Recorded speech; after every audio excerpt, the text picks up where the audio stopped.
यीशु मसीह के अति सामर्थी नाम में अनुग्रह एवं शांति आपको बहुतायत से मिलती रहे। जी हाँ मेरे अति प्रिय श्रोता, आज की शाम एक बार फिर से परमेश्वर का धन्यवाद करें, क्योंकि वो एक विश्वास योग्य परमेश्वर है और उसकी करुणा, जैसा मैंने बार बार कहा है, सदा की है। मेरे अति प्रिय श्रोता, मनुष्यों की करुणा सदा की नहीं होती। बहुत सारी वस्तुओं की करुणा सदा की नहीं होती। दोस्त अजीज भी साथ छोड़ देते हैं। साथ साथ जिंदगी निभाने की प्रतिज्ञा करने वाले पति पत्नी जीवन के किसी मोड़ पर अलग हो जाते हैं। चमकते हुए सूर्य को बादल ढक लेते हैं। मेरे अति प्रिय श्रोता, सूर्य महाप्रतापी है, लेकिन तो भी सूर्य ग्रहण के समय उसमें भी परिवर्तन होता है। मेरे अति प्रिय श्रोता, उसके रूप में परिवर्तन होता है।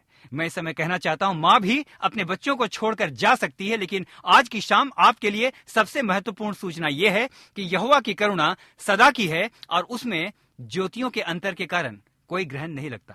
हाँ मेरे अति प्रिय श्रोता, आपने भी बहुत बार इस बात को महसूस किया होगा कि आपके अपनों ने भी आपको पहचानने से इनकार कर दिया। मेरे अति प्रिय श्रोता, जब पहचान की बात आती है तो मुझे स्मरण आता है गतशिमनी का वो बाग जहां पर हमारा उद्धारकर्ता यीशु मसीह अकेला पड़ा हुआ था।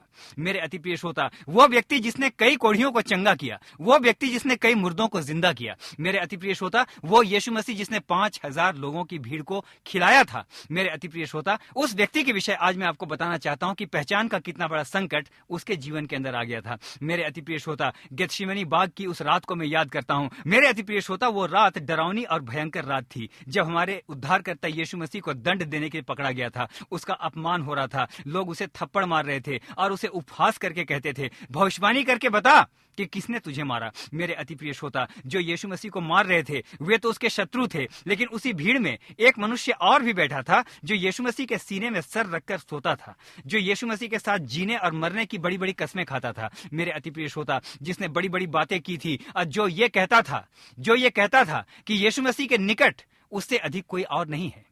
मेरे अति प्रिय श्रोता, शत्रुओं की भीड़ में से एक दासी ने उस चेले की ओर देखा और उसे पहचान कर कहा, मेरे अति प्रिय श्रोता ध्यान के साथ सुने, उस मामूली दासी ने उस मामूली चेले को पहचान लिया और उसने पहचान करके कहा, तू भी तो यीशु मसीह के साथ रहता है। मेरे अति प्रिय मित्रों, बाइबल कहती है वो चेला शाप देने लगा और कहने लगा, मैं तो इस मनुष्य को जानता तक नहीं। हाँ मेरे अति प्रियो, उस चेले का नाम पतरस था, जिसने जब अपने प्राणों को संकट में देखा तो साफ साफ यीशु मसीह का इनकार कर दिया। मेरे अति प्रिय श्रोता, ऐसी ही होती है मनुष्य की करुणा, जो अपनों को भी कभी कभी पहचानने से इनकार कर देती है। लेकिन मेरे अति प्रिय श्रोता, मैंने बार बार कहा है और ये बात मुझे बड़ी अच्छी लगती है कि परमेश्वर की करुणा सदा की है। मेरे अति प्रिय श्रोता, 2 तीमुथियुस 2:19 में बाइबल इस प्रकार से कहती है, परमेश्वर अपने लोगों को पहचानता है। मेरे अति प्रिय श्रोता, आज की शाम जब आप कहते हैं मेरे साथ किसी की करुणा नहीं और सभी ने मुझे पहचानने से इनकार कर दिया, मैं तो आज की शाम इस समय आपसे कहना चाहता हूं कि उसकी करुणा सदा की है। कोई आपको पहचाने या ना पहचाने, लेकिन वो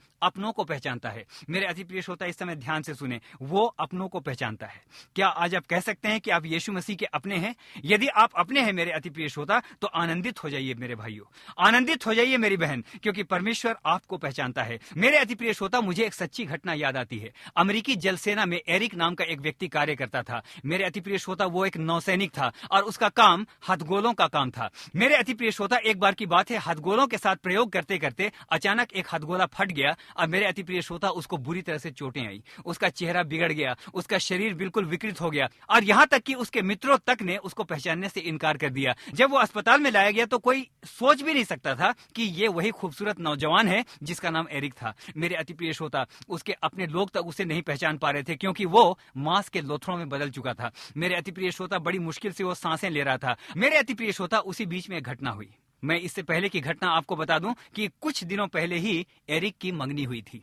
मेरे अति प्रिय श्रोता, उसको देखने के लिए उसकी मंगेतर भी अस्पताल में आई। मेरे अति प्रिय श्रोता, वो आंसू बहा रहा था, अब मेरा शरीर बिल्कुल मांस का लोथड़ा बन गया है, मेरा चेहरा बिल्कुल अब कुरूप हो गया है, मैं विकृत हो गया हूं, मुझे कोई नहीं पहचान सकता। ओ मेरे अति प्रिय श्रोता, उसके अंदर इस बात का विलाप था, मैं कैसा खूबसूरत नौजवान था, लेकिन आज मेरा सब कुछ चला गया है। मेरे अति प्रिय श्रोता, कोई उसको नहीं पहचान सकता था। उसकी मंगेतर उससे मिलने के लिए आई। काफी देर तक वो उसके कमरे में बैठी रही। मेरे अति प्रिय श्रोता, उसने उसके हाथों में अपने हाथों को रख दिया और दोनों बातचीत करने लगे। मेरे अति प्रिय श्रोता, बातचीत करते करते जब मिलने का समय समाप्त हुआ तो उसकी मंगेतर उठी और उसने बस एक बात कही, एरिक, दुनिया तुम्हें पहचाने या ना पहचाने, लेकिन तुम मेरे लिए आज भी उतने ही खूबसूरत हो। मेरे अति प्रिय श्रोता, क्या ही धन्यवाद, क्या ही धन्यवाद। मेरे अति प्रिय श्रोता, परमेश्वर आपको पहचानता है। मेरे अति प्रिय श्रोता, परमेश्वर आपको पहचानता है। मेरे अति प्रिय श्रोता, यहाँ पर आपने इस बात को सुना, एरिक की मंगेतर ने उसको पहचान लिया। क्या आपने कभी इस बात का ध्यान दिया, यीशु मसीह हमारा दूल्हा है और हम उसकी मंगेतर हैं। मेमने का ब्याह तो बाद में होगा। मेरे अति प्रिय श्रोता, इस समय मैं आपको कहना चाहता हूं, अक्सर बहुत बार हाँ उसकी मंगेतर जो उसकी कलीसिया है, अक्सर बहुत बार उसकी मंगेतर जो कि हम हैं, हम उसको पहचानने से इनकार कर देते हैं। जब दौलत की चकाचौंध, जब किसी के सौंदर्य की चकाचौंध, जब संसार की महत्वाकांक्षाओं की चकाचौंध हमारी आंखों के सामने आ जाती है, तो यीशु मसीह का चेहरा हमारी आंखों से ओझल हो जाता है। मेरे अति प्रिय श्रोता, यशायाह के 53वें अध्याय में यीशु मसीह के विषय में भविष्यवाणी करते हुए यशायाह नबी ने इस प्रकार से लिखा था, उसका रूप इस प्रकार से बदल गया था कि लोगों ने उसे पहचानना तक ना चाहा। मेरे अति प्रिय श्रोता, ध्यान के साथ सुने। मैंने शुरू में जो कहानी बताई थी, उसमें सच्चाई यह थी कि मंगेतर ने अपने होने वाले पति को पहचान लिया था। लेकिन आज की सच्चाई क्या है मेरे अति प्रिय श्रोता,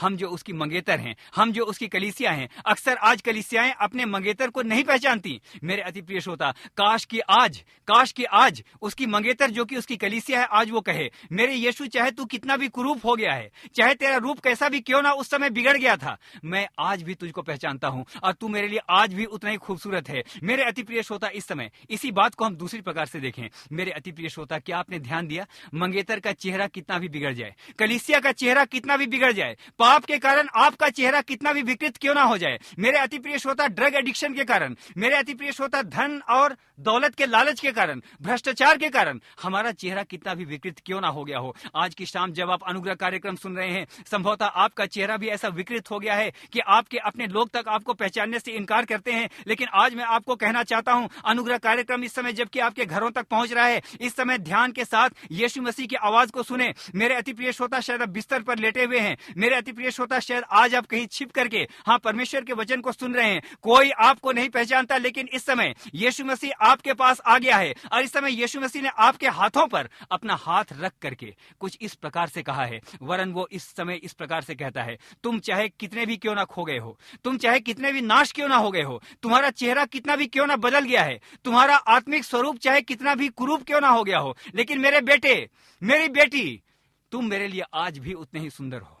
मैं तुम्हें पहचानता हूं, मैं तुम्हें पहचानता हूं। मेरे अति प्रिय श्रोता, आइए इस समय ध्यान दें, परमेश्वर आपको पहचानता है। शायद आपको पहले हर कोई पहचानता था क्योंकि आप बहुत अमीर थे, लेकिन आज आपको कोई नहीं पहचानता क्योंकि आज आप गरीब हैं, लेकिन परमेश्वर आपको पहचानता है। मेरे अति प्रिय श्रोता, आप किसी अनजान व्यक्ति को जिसे आप नहीं पहचानते कभी भी अपने घर में बैठने को नहीं कहेंगे, लेकिन याद रहे, कोई आपको पहचाने या ना पहचाने, परमेश्वर आपको इतना अधिक पहचानता है कि उसने अपने बेटे यीशु मसीह को आपके लिए दे दिया और उसने आपके लिए अपने स्वर्गीय घरों को खोल दिया है। क्यों? क्योंकि वो आपको पहचानता है। मेरे अति प्रिय श्रोता, बाइबल व्यवस्था विवरण 31:6 में इस प्रकार से कहती है, तू हियाव बांध और भयभीत ना हो, क्योंकि तेरे संग संग चलने वाला यहोवा है, वो तुझको ना धोखा देगा और ना छोड़ेगा। बाइबल यशायाह 65:24 में इस प्रकार से कहती है, मेरे लोगों के पुकारने से पहले ही मैं उनको उत्तर दूंगा और उनके मांगते ही मैं उनकी सुन लूंगा। मेरे अति प्रिय श्रोता, आपने सुना था एरिक हथगोलों का प्रयोग कर रहा था। इसी प्रकार से पाप का प्रयोग करते करते, इसी प्रकार पाप में जीवन जीते जीते हमारे चेहरे बदल जाते हैं, हम कुरूप हो जाते हैं, हमारे अपने लोग तक हमें पहचानने से इनकार करते हैं। मेरे झारखंड के नौजवानों, हाँ मेरे असम के नौजवानों, जितने लोग इस समय रेडियो कार्यक्रम को सुन रहे हैं, मेरी उड़ीसा की बहनों, मेरे अंडमान निकोबार आइलैंड्स के मित्रों, इस समय आपको कहना चाहता हूं, शायद ड्रग्स के लगातार प्रयोग करने के कारण, शायद नशीली दवाओं का लगातार सेवन करने के कारण, शायद व्यभिचार के अंदर जीवन जीने के कारण, शायद अपनी कलीसिया के अंदर राजनीति करके कलीसिया को तोड़ने के कारण आपका जीवन इसी प्रकार से जल गया है जिस प्रकार से एरिक का शरीर उन हथगोलों से जल गया था।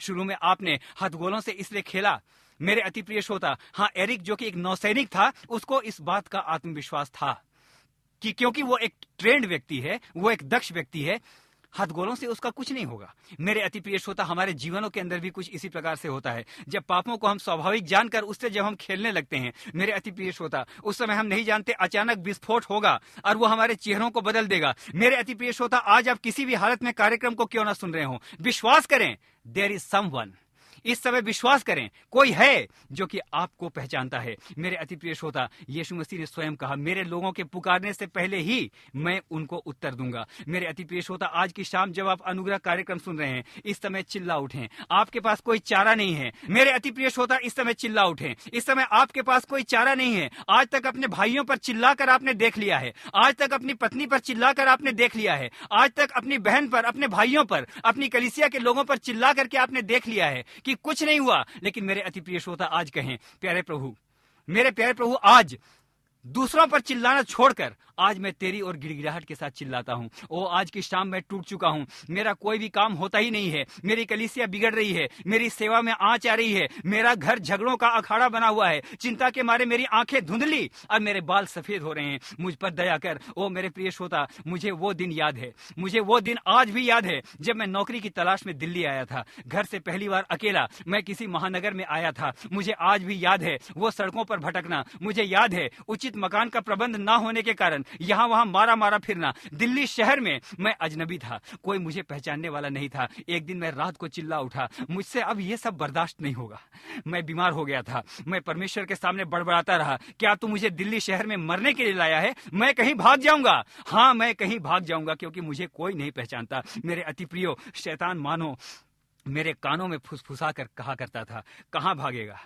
अपनी जेब तो देख, वापस जाने के तेरे पास किराए तक के पैसे नहीं हैं। मेरे प्रियो, मुझे उन दिनों कोई नहीं पहचानता था मेरे प्रियो, लेकिन मैं एक बात जानता हूं, मेरा परमेश्वर मुझे पहचानता था। ओ, मेरा बाप मुझे पहचानता था। उसने मुझे इसी शहर में संभाला और उसने मुझे आशीषें दी हैं। मेरे अति प्रिय श्रोता, अपना मन छोटा ना करें। लूका 1:79 में बाइबल इस प्रकार से कहती है, वो अंधकार और मृत्यु की छाया में बैठने वालों को ज्योति देगा और हमारे पांव को कुशल के मार्ग में सीधा चलाएगा। बाइबल भजन संहिता 139:1 में इस प्रकार से कहती है, यहोवा तूने मुझे जांच कर जान लिया है। दाऊद ने भजन संहिता 71:9 में विलाप करते हुए कहा, मैं गर्भ से निकलते ही तुझसे संभाला गया और बुढ़ापे के समय मेरा त्याग ना कर। स्मैक और ड्रग से मरने वाले श्रोता, समाज ने आपको त्याग दिया है परंतु परमेश्वर ने नहीं। कैंसर, एड्स और मधुमेह से छटपटाने वाले श्रोताओं, हाँ, संसार ने आपको छोड़ दिया है लेकिन परमेश्वर ने नहीं। परमेश्वर आज कहता है, मेरे बेटे, मेरी बेटी, बीमारियों ने तुम्हारे शरीर को पहचान लिया है, लेकिन आज मैं तुमसे कहता हूं, तुम्हारी बीमारियों से कहीं ज्यादा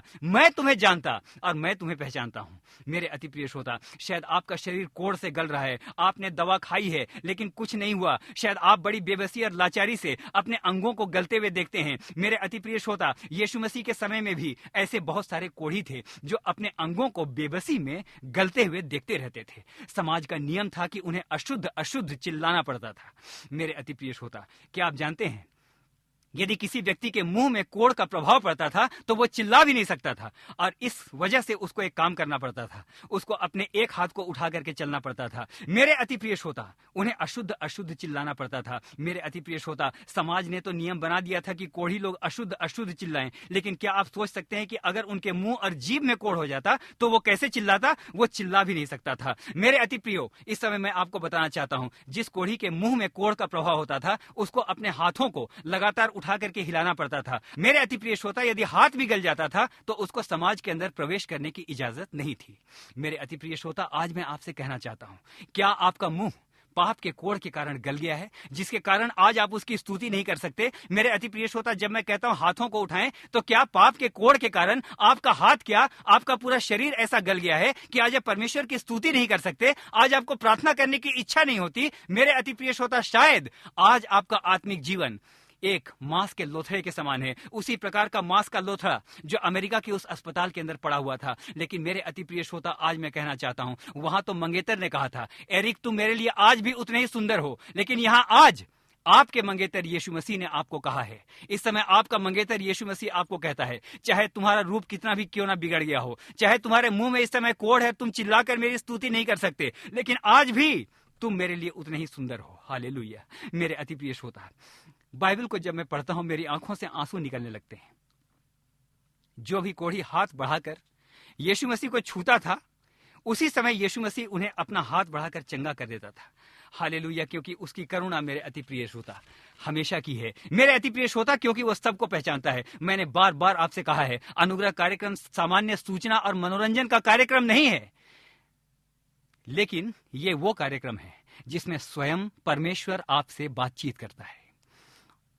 और आज वो बातचीत करते हुए आपको कहता है, तुम मेरे लिए आज भी उतने ही सुंदर हो। जिस प्रकार से वो उड़ाऊ पुत्र अपने पिता के लिए उस समय भी उतना ही सुंदर था जब वो फटेहाल और बहुत बुरी दशा में अपने पिता के पास पहुंचा था।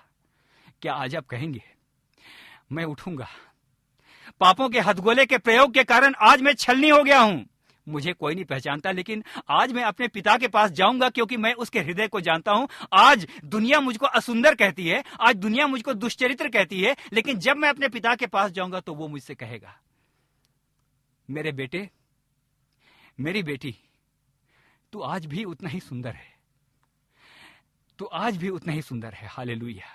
मेरे अति प्रिय श्रोता, आज की शाम अत्यंत उत्साहित हो जाइए क्योंकि परमेश्वर के अनुग्रह का बादल अब आपके घरों में उतर रहा है। उसके धर्म का सूर्य आपकी अंधेरी जिंदगी के सुनसान मोड़ों पर भी चमक रहा है। जितने कैदी जेल खाने के अंदर अनुग्रह कार्यक्रम को सुन रहे हैं, ध्यान से सुने, सभी कैदी ध्यान से सुने। जब जेल के अंदर कैदी ध्यान से पौलुस और सिलास की सुनते हैं तो उनकी बेड़ियां टूट जाती हैं। सभी कैदी इस समय ध्यान से सुने। इस समय परम सामर्थी परमेश्वर की महाशक्तिशाली विद्युत आपके जेल खानों में उतर रही है। मेरे कैदी मित्रों, परमेश्वर आपको पहचानता है।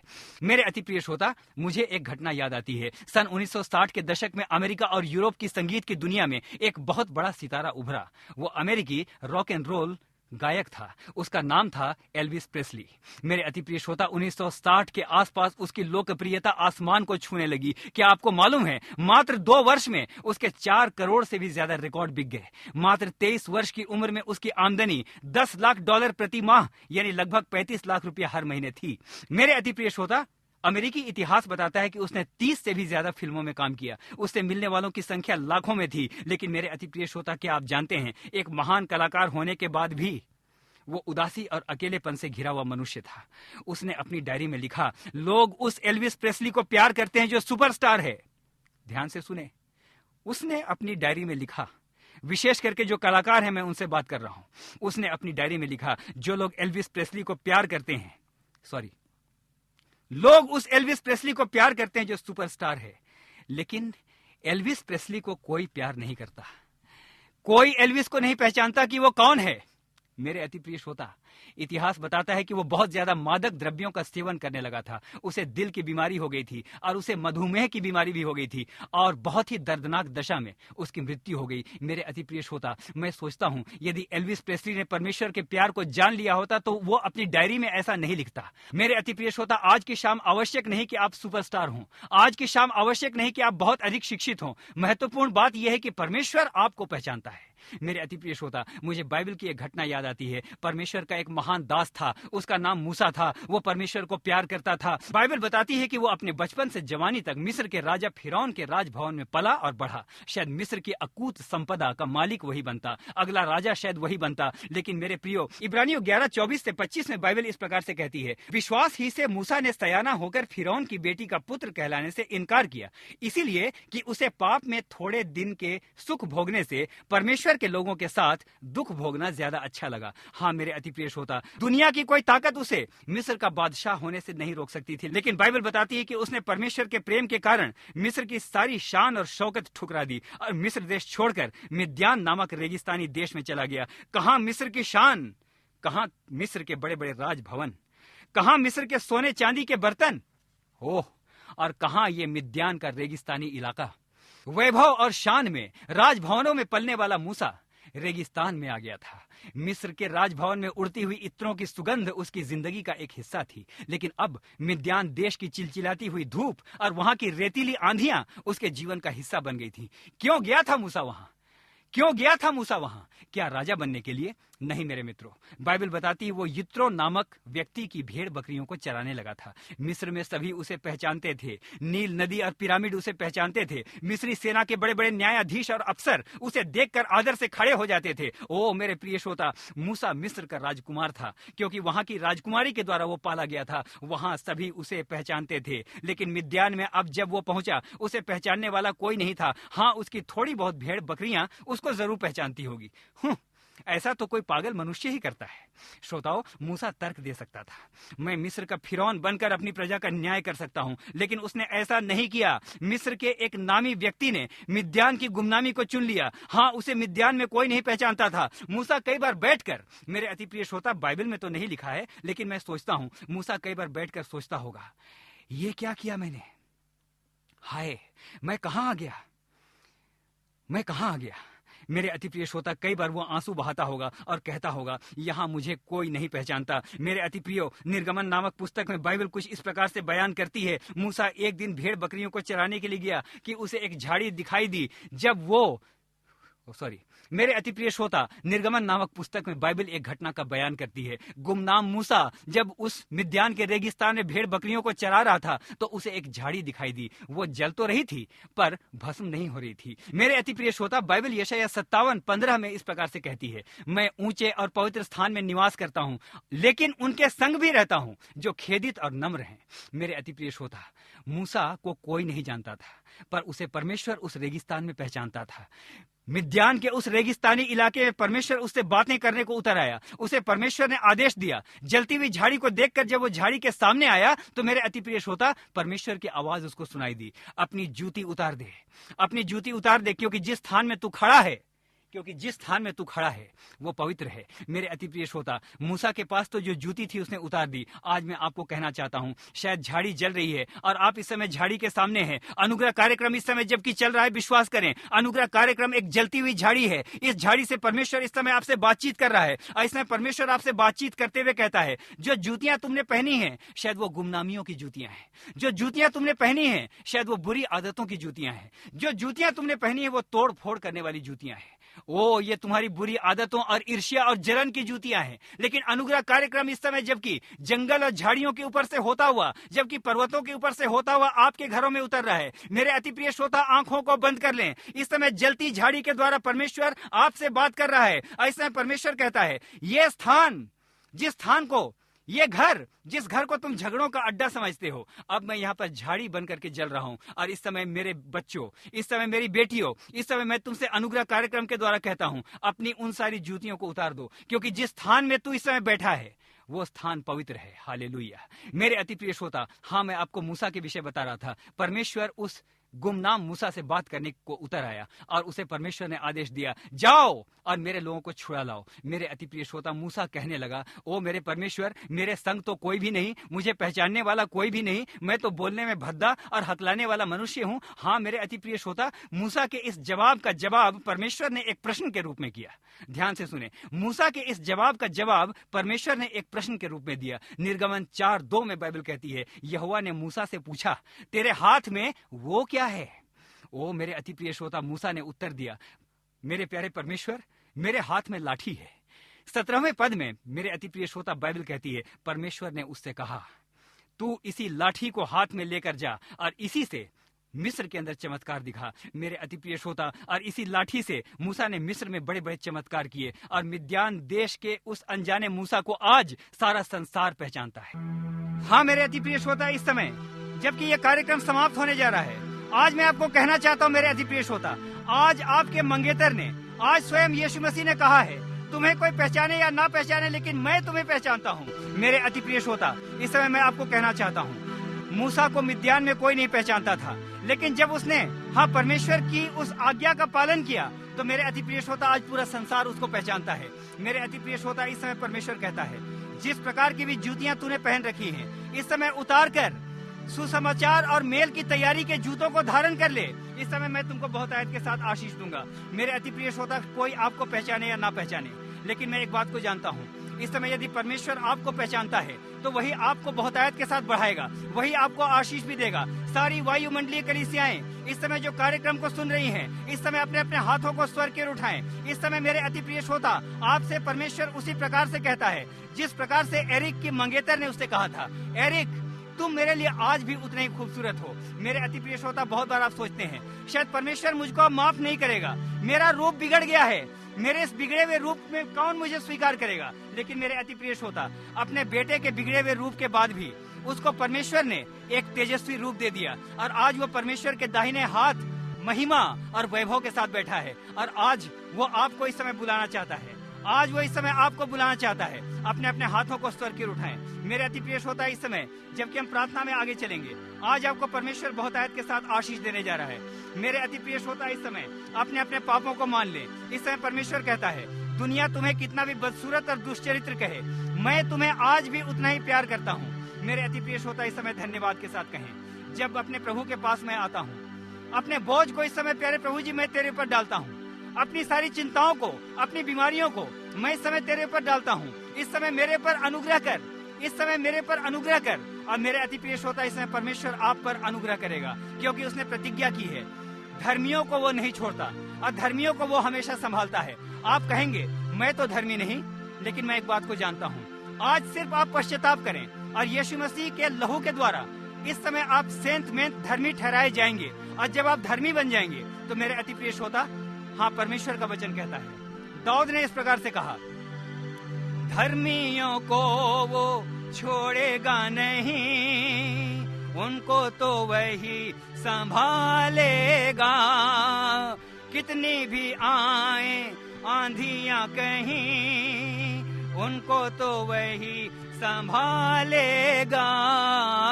अपना बोझ प्रभु पर डालो, वही संभालेगा। संसार में आपका अपमान होता है, लेकिन अनुग्रह कार्यक्रम आज आपको कहता है, तेरा आदर मान करेगा, आश्चर्य कर्म करेगा। हम प्रार्थना करने जा रहे हैं। प्यारे परमेश्वर, आज इस गीत में हमने गाया है कि परमेश्वर हमारा आदर मान करेगा और वो हमारे जीवनों के अंदर आश्चर्य कर्म करेगा। तो प्यारे खुदावंद, इस समय प्रार्थना करता हूँ, पाप ने इनके चेहरों को बिगाड़ दिया है, शराब की आदत ने इनके चेहरों को बिगाड़ दिया है, बीमारियों के कारण आज ये कहीं भी ठहर नहीं पाते। लेकिन प्यारे खुदावंद, मैं एक बात को जानता हूँ, एरिक को डॉक्टर्स तक ने नहीं पहचाना, लेकिन मैं जानता हूँ दुनिया के अंदर ऐसा कोई छलनी व्यक्ति नहीं जिसको तेरी आंखें ना पहचानती हूँ। इस समय प्यारे प्रभु जी अपने बच्चों को पहचानिए। इस समय ये अपने हाथों को आपकी ओर उठाकर इस समय आपसे गिड़गिड़ा रहे हैं। तो प्रार्थना करता हूँ, इस समय यीशु मसीह का लहू इनके सब प्रकार के रोगों को दूर करे। प्रार्थना करता हूँ सब प्रकार की टीबी, प्रार्थना करता हूँ सब प्रकार के पेट की बीमारियाँ, प्रार्थना करता हूँ सब प्रकार के जोड़ों के दर्द की बीमारियाँ, प्रार्थना करता हूँ सब प्रकार के मस्तिष्क की बीमारियाँ, सब प्रकार का पागलपन। प्यारे प्रभु जी प्रार्थना करता हूँ सब प्रकार का डिप्रेशन। प्यारे प्रभु जी प्रार्थना करता हूँ, आप जब उतर आते हैं तो पहाड़ हिलने लगते हैं। मैं प्रार्थना करता हूँ इनके जीवन के दरिद्रता के बड़े बड़े पहाड़, इन पहाड़ों पर अपने पांव को रखें और ये पहाड़ इसी समय गलने लगे। प्यारे खुदाबंद, श्रोताओं इस समय छुटकारा निकट है, श्रोताओं इस समय चंगाई निकट है। श्रोताओं इस समय अपने हाथ को स्वर के उठाएं, क्योंकि परमेश्वर इस समय आपको छू रहा है। इस समय उसकी आशीष को लें। इस समय परमेश्वर आपको आशीष देता है। मेरे अति प्रिय श्रोता, इस समय परमेश्वर आपको छूता है। यीशु मसीह आपके नाम पर प्रार्थना करता हूँ, सारी बीमारियां इस समय आपके नाम पर इनके शरीरों से बाहर निकलने पाए। आपका धन्यवाद करता हूँ और धन्यवाद करते हुए इस समय प्रार्थना करता हूँ खुदावन, आज जो कुछ इनके हाथों में है इसी के द्वारा अपने नाम की महिमा इनके जीवनों के द्वारा लें। धन्यवाद करता हूँ क्योंकि आपने प्रार्थना को सुना है। यीशु मसीह के नाम पर मांगता हूँ, दया से सुने और ग्रहण करें। आमीन। और एक बार फिर से आमीन। मेरे अति प्रिय श्रोता एक साथ कहें, हालेलुया, हालेलुया, हालेलुया। एक साथ कहें,